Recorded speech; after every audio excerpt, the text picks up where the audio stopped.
Hola a todas y a todos, mi nombre es Javiera Paredes, soy licenciada en música, percusionista, baterista y musicoterapeuta.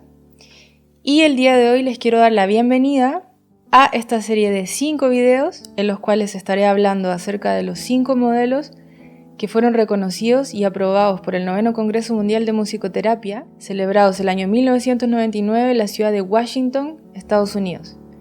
Modelos los cuales hoy en día pueden dar lugar a la especialización de los terapeutas que tengan formación en musicoterapia. Pero antes de ir de lleno a aquello, responderé a la pregunta que probablemente se haga quien llegó a este video sin tener muy claro de qué se trata esta profesión. Y esta pregunta es, ¿qué es la musicoterapia? Bueno, existen múltiples definiciones de múltiples autores o asociaciones, pero no es mi caso ni mi propósito citarlas aquí una por una, por lo tanto, diré que en términos generales, es una disciplina ejercida por un profesional cualificado, quien a través del uso clínico de la música y sus elementos, promueve objetivos terapéuticos no musicales, todo esto marcado en un contexto terapéutico vincular entre terapeuta y paciente. En este sentido, la musicoterapia puede ser aplicada en distintos contextos. Voy a ejemplificar algunos. En el ámbito sanitario, se puede utilizar en la rehabilitación, en la neurorehabilitación, en cuidados paliativos, en tratamiento del dolor, en embarazo, etc. En el ámbito terapéutico, puede ser utilizada en trastornos de la conducta alimentaria, en drogodependencias, en depresiones, en trastornos psicóticos, etc. En el ámbito sociocomunitario, puede ser utilizado en violencia de género, exclusión social, adultos mayores, etc. Y en el ámbito de educación especial, puede ser utilizado en trastornos del desarrollo, en trastornos del aprendizaje, trastornos físicos, neurodivergencias, etc. Me es importante aclarar que existen muchos más modelos y enfoques, además de los que yo abarcaré en esta serie de videos, ya que la musicoterapia es una disciplina que está en constante crecimiento y evolución. Modelo de Benenson. El modelo Benenson, hoy en día llamado terapia Benenson, fue creado por el psiquiatra, psicoanalista, músico y musicoterapeuta Rolando Benenson, quien nació en 1939 en la ciudad de Buenos Aires, Argentina. En 1966 fundó la carrera de musicoterapia en la Facultad de Medicina de la Universidad del Salvador en Buenos Aires. Además, es cofundador de numerosas asociaciones de musicoterapia en Latinoamérica y Europa y fue presidente de la Federación Mundial de Musicoterapia. Creó el modelo que lleva su apellido luego de 30 años de trabajo clínico que empezó a desarrollar a fines de la década del 60, trabajo que sigue evolucionando, y que fue reconocido en el 9º Congreso Mundial de Musicoterapia, celebrado en 1999 en Washington. Benenson se basó en las ideas del psicoanálisis para crear lo que él llamó una psicoterapia relacional no verbal que se centra en la persona y no tanto en el paciente, en donde se busca establecer canales de comunicación para mejorar la calidad de vida mediante el uso del sonido, las asociaciones corpóreo-sonoro-musicales y los códigos no verbales. Benenson no clasifica su terapia en activa o receptiva. Para él la musicoterapia es siempre activa.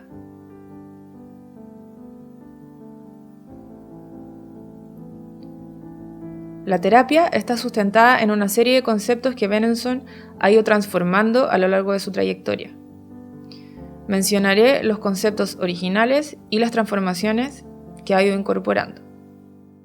Como concepto central de su terapia, tomó el principio de ISO de Altshuler, psiquiatra y musicoterapeuta, quien en la clínica se dio cuenta de que es más efectivo estimular a una persona con una música que se asemeje a su estado interno, por ejemplo, a una persona depresiva con música triste o a una persona maníaca con música enérgica.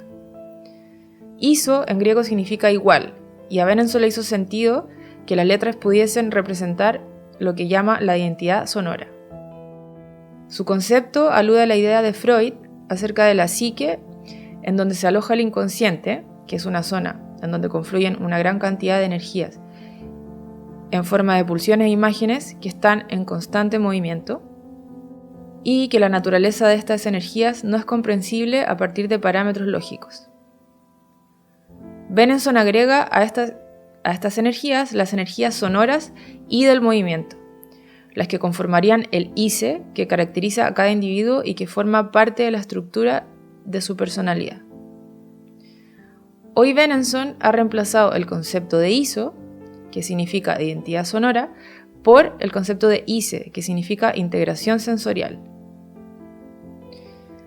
De acuerdo a lo que mencioné anteriormente, las transformaciones que ha ido efectuando Benenson a sus conceptos originales se fundamentan en que en un vínculo con otro no solo hay sonoridades, música o silencio, sino que también hay injerencia de muchos otros fenómenos, como lo son la temperatura, el olor, el color, la textura, los gestos e inclusive energías que no se perciben. De ahí es que reemplazó el término ISO por ICE. Es más, le agregó el prefijo siendo, que corresponde a lo que él llama el gerundio, que es el tiempo presente. Por lo tanto, termina por hablar de SICE, como siendo integración sensorial, siendo integración universal, siendo integración gestáltica, siendo integración complementaria, etc. Existen varios tipos de ICE: el ICE universal, el ICE gestáltico, el ICE cultural, el ICE complementario, el ICE grupal, el ICE en interacción y otros. De alguna manera van desde lo más interno y nuclear hacia lo más externo. Benenson se basa en el principio de placer de Freud, que dice que el motor del comportamiento humano y el funcionamiento psíquico es la búsqueda de placer y la evitación del dolor, y que en este proceso la energía psíquica se mueve a través de los niveles de conciencia en la búsqueda de esta satisfacción de estos deseos y pulsiones. Freud llamó el proceso primario a las energías del inconsciente que se movilizan hacia la conciencia, pero hay un proceso secundario que es el que ocurre en el preconsciente, que sería como un nivel intermedio en donde aplica el principio de realidad. Este principio de realidad modifica las características de esa energía y las ajusta en términos de lógica, temporalidad y adaptación a parámetros más realistas y socialmente aceptables para poder ser satisfechas. Los dos primeros ICEs pertenecen al inconsciente y los dos últimos al preconsciente. El ICE universal está formado por energías comunes a todos los seres humanos, como lo son el ritmo del latido cardíaco, de la respiración de la madre y también ciertas relaciones interválicas musicales que han adoptado muchas culturas a lo largo del mundo, como la escala pentatónica. Por otra parte, el ICE gestáltico es el que se constituye por las sonoridades particulares de cada persona. Por un lado, las energías que son heredadas de los ancestros que se encuentran impresas en nuestra genética, y las energías que influyen en el periodo de gestación, como lo pueden ser los sonidos fisiológicos de la madre, los que atraviesan desde el exterior y las energías psíquicas del inconsciente de la madre que se traspasan. El ICE cultural es el que contiene las energías que aparecen desde el momento del nacimiento, como las primeras sonoridades del entorno y la música del contexto inmediato del bebé. El ICE complementario es el que se da de manera circunstancial en la interacción con las energías de otros que pasan a influir o complementar las energías propias de cada quien. Finalmente, la suma de las energías que han logrado movilizarse desde el inconsciente hasta la conciencia derivan en lo que es la energía expresiva propia de cada individuo. El ICE grupal es el que define la identidad de la relación no verbal en un determinado grupo, y el ICE en interacción es el que surge en la dinámica de interacción entre el terapeuta y el otro. Benenson habla del encuadre cuando se refiere a todo lo que implica la terapia. Como primera cosa, deben haber dos personas que forman el espacio vincular.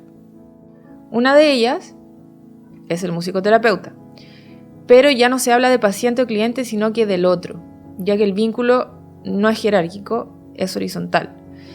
Este otro debe estar ahí por voluntad propia. Dentro del encuadre y luego del concepto de ICE, el otro concepto central de su terapia es el de los objetos intermediarios.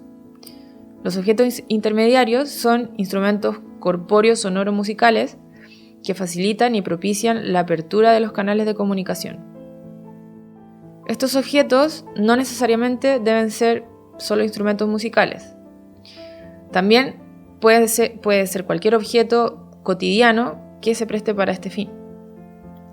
Las únicas condiciones que debe cumplir un objeto para que sea objeto intermediario es que sea algo que le sea familiar y cotidiano a la persona, que sea manipulable, accesible y que se pueda complementar con otras sonoridades. Dentro de los instrumentos musicales que cumplen estas características están las panderetas, el bombo, el atabaque, el agogó, distintos tambores, maracas, palo de lluvia, el ocean drum, las congas, los bongos y los instrumentos orff. En cuanto a otros aspectos importantes, Benenson recalca la importancia de mantener una distancia óptima con el otro. Esto quiere decir que el musicoterapeuta debe tener el tacto bien desarrollado para establecer una cercanía suficiente que propicie la comunicación del otro, pero sin que el otro se sienta invadido o perturbado. También la importancia de reconocer el tiempo biológico del otro. Esto es el modo particular en que cada individuo procesa las sensopercepciones y elabora una respuesta expresiva frente a ellas. El terapeuta debe respetar el ritmo expresivo y saber esperar. Este reconocimiento da paso al tiempo terapéutico, que es el que se da en la relación entre el terapeuta y el otro, y reconoce los tiempos biológicos de ambos, lo cual es parte del ICE en interacción también. Benenson habla de los fenómenos que ocurren en el espacio vincular y que se darán inevitablemente en la relación bipersonal del musicoterapeuta y el otro, en donde ambas partes acarrean aspectos inherentes a la existencia humana y que pueden involucrar regresiones como vivencias infantiles y transferencias o contratransferencias de distintos tipos, frente a lo cual el musicoterapeuta en su rol debe poder disociarse para evitar el acting out, que es cuando aparecen actitudes impulsivas dentro de esta dinámica. Benenson recalca la relevancia de la ética en el no verbal, en el sentido de entender, comprender y escuchar el deseo del otro. Creó 9 principios que enumeraré a continuación de manera muy resumida. 1. Cuidar la calidad de vida del terapeuta. 2. Trabajar en pareja terapéutica, dentro de lo posible. 3. Convertir en sacro el encuentro del no verbal. El setting debe ser totalmente aséptico, vacío y no contaminado. Debe cumplir con una serie de características. 4. Cumplir con las 14 reglas fundamentales del accionar no verbal, que tienen que ver con prepararse para la sesión y lo que sucede después. Poder darse el tiempo entre una sesión y otra, preparar el setting, atender los protocolos, etc. 5. Evitar el acting out, respetando los no out y los co out. Al estar completamente involucrado el cuerpo, hay posibles actitudes impulsivas que se deben evitar y en su lugar se deben fomentar otras. Los no intervenir, no interpretar, no diagnosticar, no estigmatizar, no etiquetar, no observar, etc. Y en su lugar, estar estando, ser siendo, estar sin estar, para que el otro se exprese como quiera. Reemplazar los no por los co. Regirse por el principio de la física cuántica en el que el observador modifica el objeto observado, por tanto hay que contemplar, contener, compartir, colaborar, etc. 6. Atender los protocolos, que son 2 previos y 2 posteriores a la sesión. 7. Guardar el secreto profesional hasta la muerte bajo llave. 8. Someterse a una terapia no verbal individual y grupal. Y 9. La co-corpóreo percepción continua de toda la actividad clínica. Ya no se habla de supervisión, sino que de co-corpóreo percepción, ya que el trabajo compromete completamente al cuerpo y ya que el cuerpo lo es todo, es una unidad de percepción y de expresión. La terapia Benenson tiene un amplio espectro de aplicación en el ámbito sanitario, el ámbito educativo y en el de prevención primaria comunitaria. Solo por dar algunos ejemplos, se ha aplicado en autismo, en distintos trastornos mentales, sensoriales, motores, de la comunicación, de la alimentación, afasias, problemas auditivos, Alzheimer, demencia, personas en coma, cuidados paliativos, enfermos crónicos, distintos tipos de adicciones, embarazo, violencia de género, centros penitenciarios y de menores, inclusión social y un largo etcétera.